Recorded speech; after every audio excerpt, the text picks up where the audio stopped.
Priscilla Wakarera, the CEO of Rhea Soil Health Management. I was born and raised in Banana Hill in Kiambu County.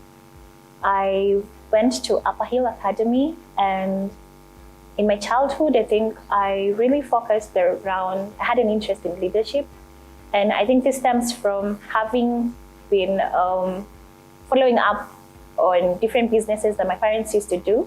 So my mother was in pharmacy, and every weekend she would take us to the pharmacist. So I developed a love for the sciences. And my dad was in construction, so he was always taking us out to construction projects. And I think because of doing that, I really got a knack for mechanization and just being outside and doing things, being handy and doing things with my own hands.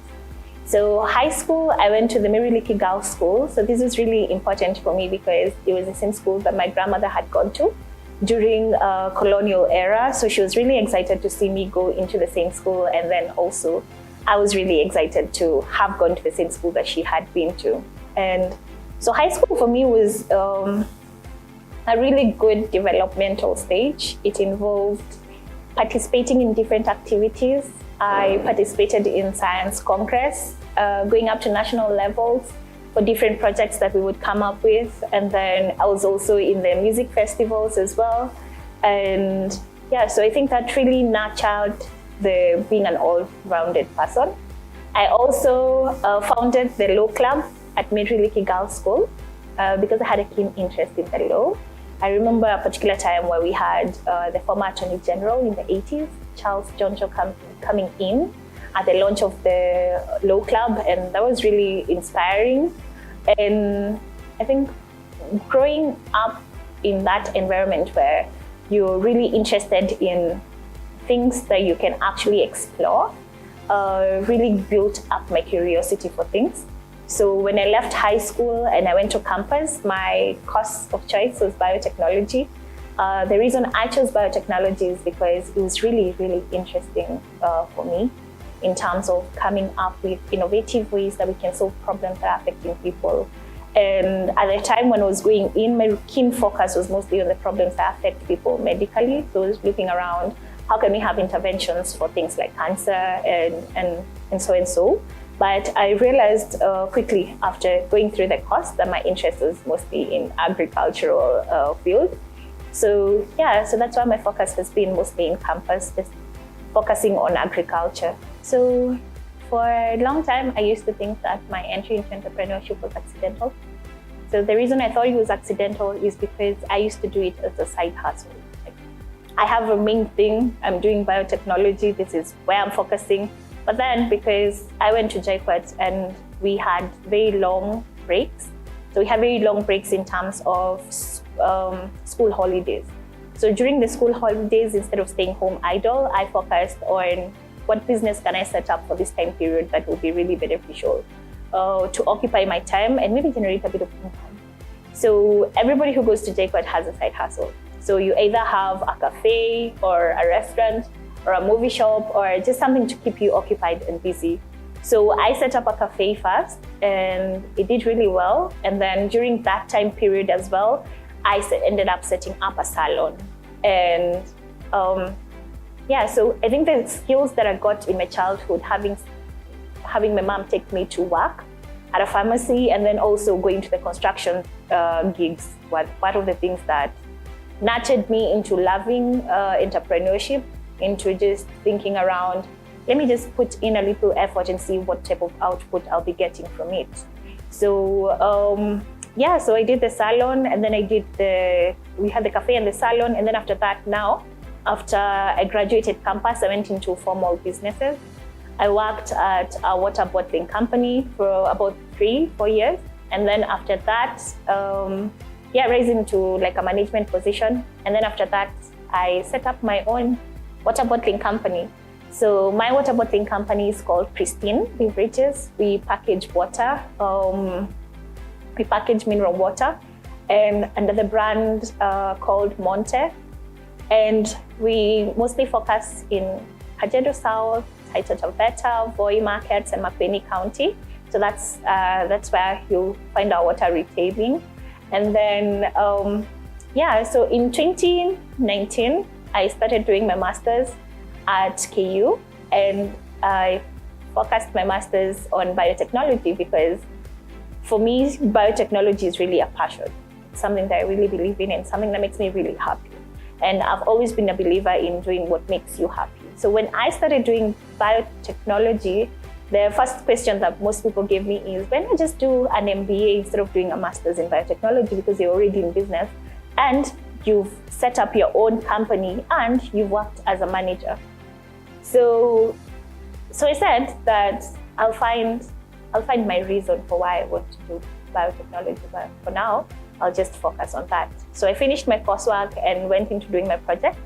So my project was on soil science. So it was a soil health improvement project.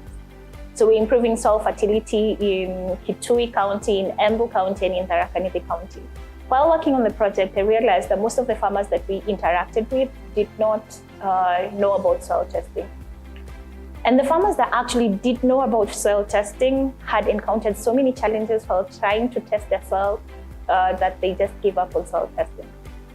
And so as a requirement for the project, we had to do soil testing. So as you can imagine, the landscape in Tharaka Nithi, some of the farms are in very slopey areas.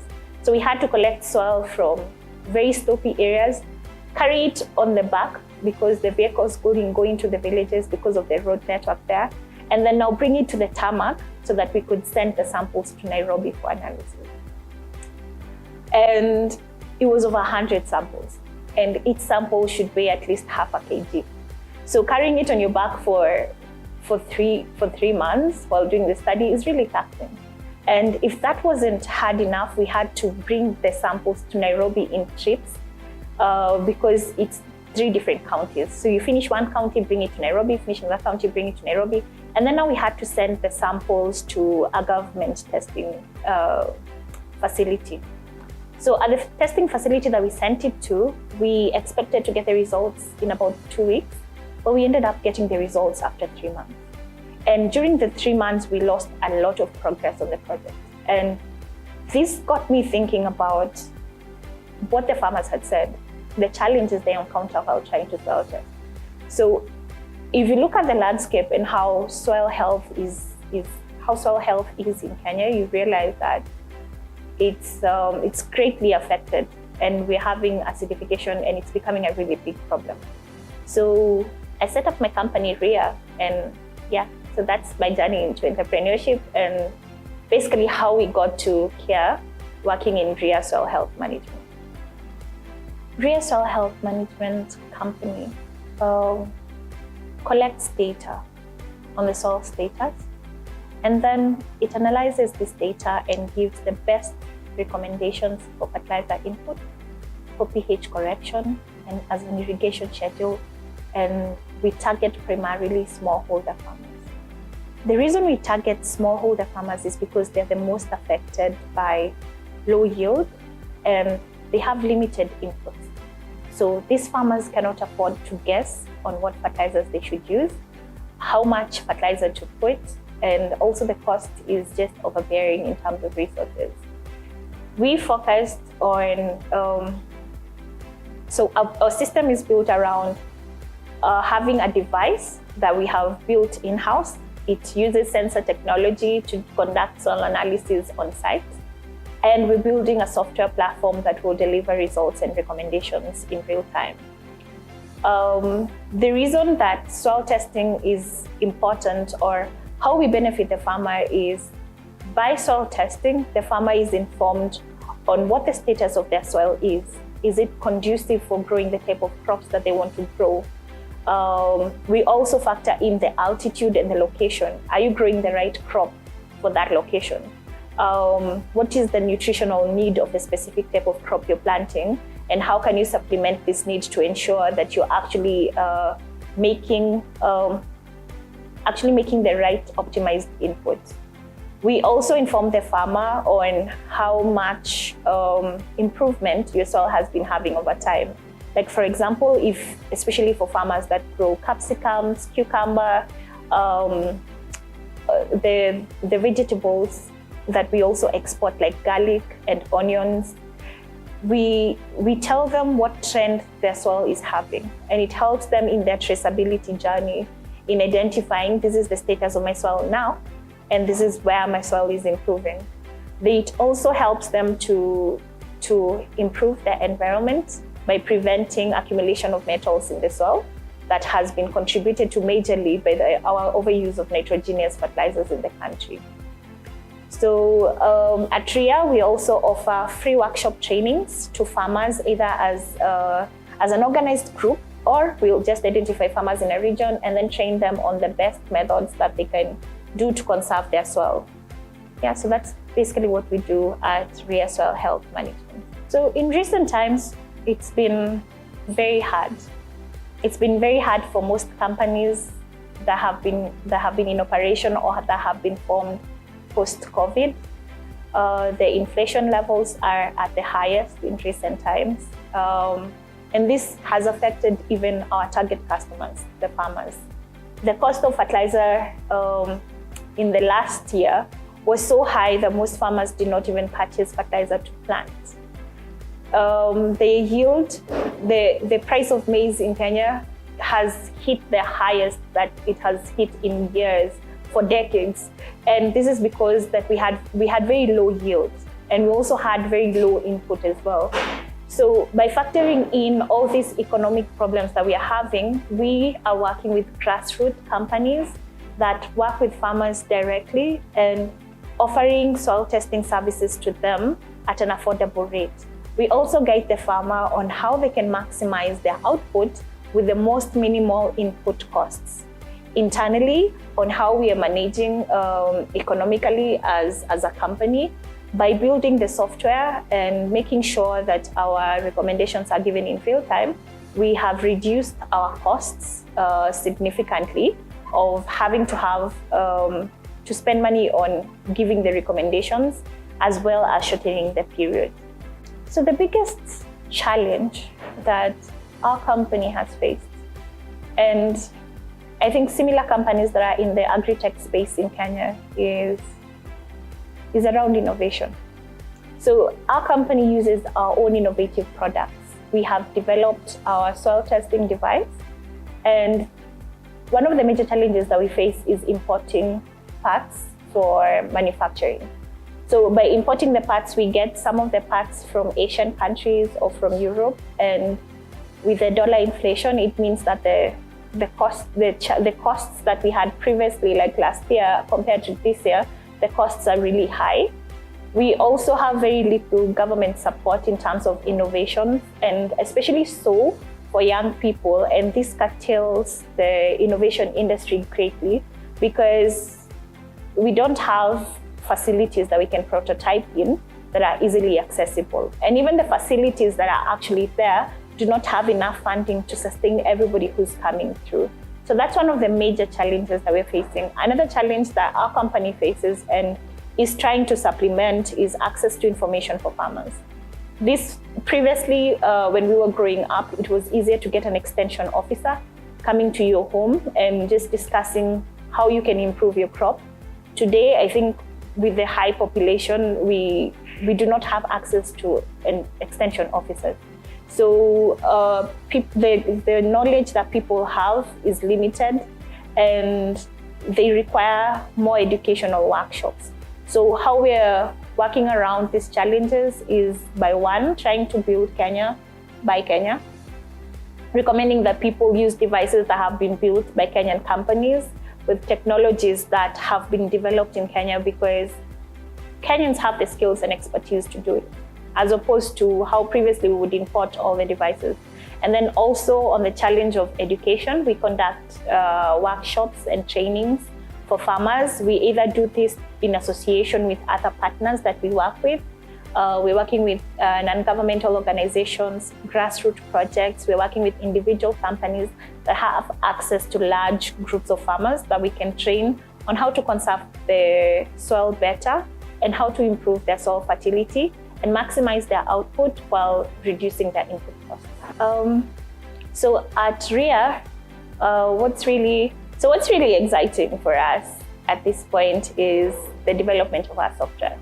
So we're in the final stages of developing our fertilizer recommendation system. So what this system will do is ensure that all farmers can get their results and recommendations in real time and at the time of soil analysis. And they're not just getting the results and recommendations. They're getting results and recommendations through the system that the machine learning model has been optimized to ensure that we can increase the soil organic carbon, thereby improving your soil fertility, your soil texture, and your soil profile, and also acting as a carbon stock for the soil. We are also looking at giving optimized fertilizer recommendations using the most minimal nitrogenous fertilizer that's required to give you the optimum yield output. So what this will do is improve the climate. Nitrogenous fertilizers have been known to be the highest contributor to GHG emissions in terms of the nitrogen in the environment. And by curtailing the amount of nitrogenous gases that are going into the environment, we will have helped with climate change as well. So that's something we're really, really looking forward to, and we will be piloting in May. And we're looking forward to see the reception from farmers and to see how this will benefit them in the long term.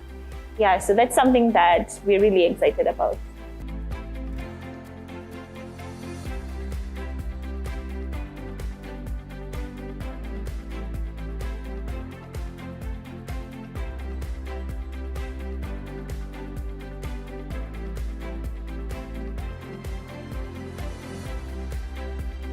I think for any company, and especially so for a company in the agri-tech space, you have to stay ahead of the innovation. All the needs of your customer evolve on a daily basis. So the only way that you can stay ahead of your competition and the only way that you can stay ahead of emerging innovations is by working with your farmers, working with your customers directly. So we have this notion where we build with our customers. And what this means is, if we're going to roll out a prototype, we roll out the prototype with the end user in mind. We don't do the whole device and then now take it out into the market. So what we do is we do a section of the device, take it into the market, work with the farmers on how to improve it, come back, iterate, take it back to the farmers, see what changes they would require, and then come back and iterate. So we have this slogan where we build with the users, for the users. So you're continuously iterating on what you're building, but the inputs are coming directly from your market. And literally, so this is something that I've really learned in my entrepreneurship journey. And this is something that I've learned by operating different businesses at different times with different challenges, is the market only buys what it needs. If the market doesn't want an innovation, it will not take it. So you could build the best product in the market. You could use, like in our case, the best technologies. You could incorporate AI because we're in the age of AI, and you should use machine learning models. But if the market doesn't want what you're building, it's not going to take it. So as a startup, and especially if you're working in the agri-tech space, you can't afford for the market not to take your product. So build the product with the end user in mind. So we have a few partnerships in the country, working with different organizations that work directly with our target market, which is smallholder farmers. And I think a really exciting one that we have is with the Avocado Association of Kenya. The Avocado Association of Kenya has a very large database of farmers that are growing avocados in different regions in Kenya. And so what we do is we conduct trainings with the farmers that are being onboarded and the farmers that are already in the Avocado Association membership. And we train farmers on good agricultural practices for avocado growing. We help them to determine what the right areas to plant are, and we do soil testing for them 6 months before they grow the avocados, so that if we would need to do a pH correction, we can do the pH correction. We also work with them after they have grown and walk with them with the journey and continuously monitor what their yield output is. And by doing so, we have seen that most of these farmers see changes in their crops. Like initially when we started working with some farmers, they had noted some problems with some of the leaves. And by this season, after using the recommendations provided, their leaves would change and they would not lose crop. Like right now, it's harvesting season for the avocados, and farmers are able to experience better harvest because they did not lose their flowers at flowering stage, which is a really big nutritional deficiency symptom. Our markets, we focus on smallholder farmers. So our business model is centered for the smallholder farmer. How we access the smallholder farmer is usually different. So we have a direct go straight to the smallholder farmer method, where we conduct marketing drives with the different farmers, and then we do trainings, but we also work with government. So if a certain county government would like to support their farmers with soil testing because they have a program for yield optimization, we would offer the services to the county government, and then the county government offers the soil testing service to the farmers for free. So we also work with organizations as well, working with non-governmental organizations on projects that they have for environmental conservation. And a really interesting one that we're currently working on is on improvement of soil carbon through planting of trees. So yeah, that's who our target market is. So at Rhea, our CSR is really centered on environmental conservation and also community empowerment. So talking about community empowerment, we host different workshops. So I know I've said this a lot, but we really focus, our whole tag as a company is soil health management.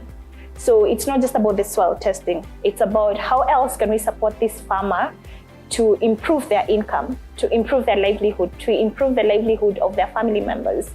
We're looking at how do we bring about measures that will, one, empower this farmer to educate their children. And by doing so, we give them soil conservation trainings. With the soil conservation trainings, it's how do you take, like for example, after a harvest, how can you utilize the waste from the harvest to improve your soil fertility? In terms of the environmental angle or ourselves, we host tree planting exercises using staff and other members of the community, because we're trying to build carbon stocks in the country and improve the environment in the country as well. We also have a no plastic policy at work, where we try to minimize the amount of plastic waste that is going into the environment as well. So at Rhea, our culture is built on building each other. As a women-led enterprise, we understand how difficult it is to be in the work environment and how strenuous it can be to survive. So we try to equip our staff with the necessary skills. So I personally, in my journey, I have undertaken so many multiple courses that have helped shape me into the person that I am today. So really short courses that could last 2 weeks to 6 months, just on self-improvement, on different skills that are tailored for the industry. So we've curated different skills that our staff could require for our company and that could even benefit them after they leave or even in their career growth. So some of these skills include project management skills, we input social skills as well, and we also look around how can we grow this person not only as a member of staff, but also as an individual.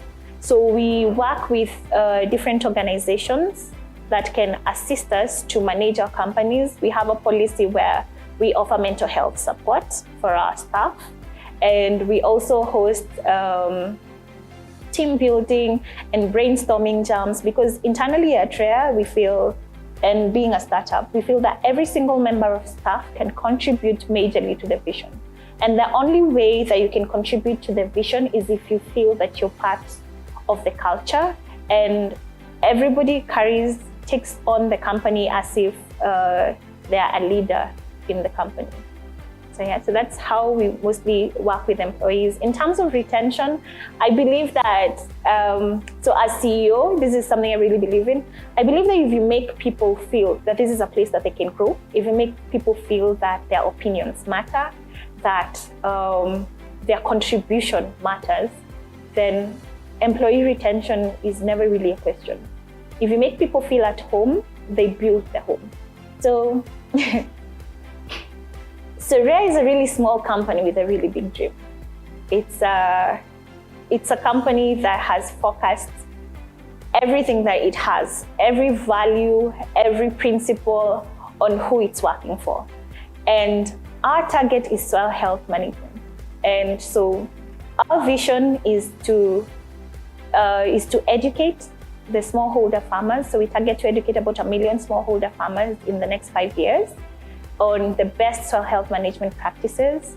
We also target to improve the soil health in the country, at least by to improve the soil health in the country significantly, reduce acidification in the soil, and in the next 18 months, we plan to roll out biofertilizers that will be recommended by our recommendation system, so that we can try and win the country of chemical fertilizers that have been damaging our environment. So in future, this is what we're looking at. We're looking at developing innovative IoT devices. We have a roadmap that includes different innovations that we'll be using artificial intelligence to ensure that we can optimize on yield and have sustainable crop yield. And then we will also plan on improving soil fertility and improving the environment. And we hope that every single person that interacts with our company as a smallholder farmer benefits economically, socially, and also in terms of food security.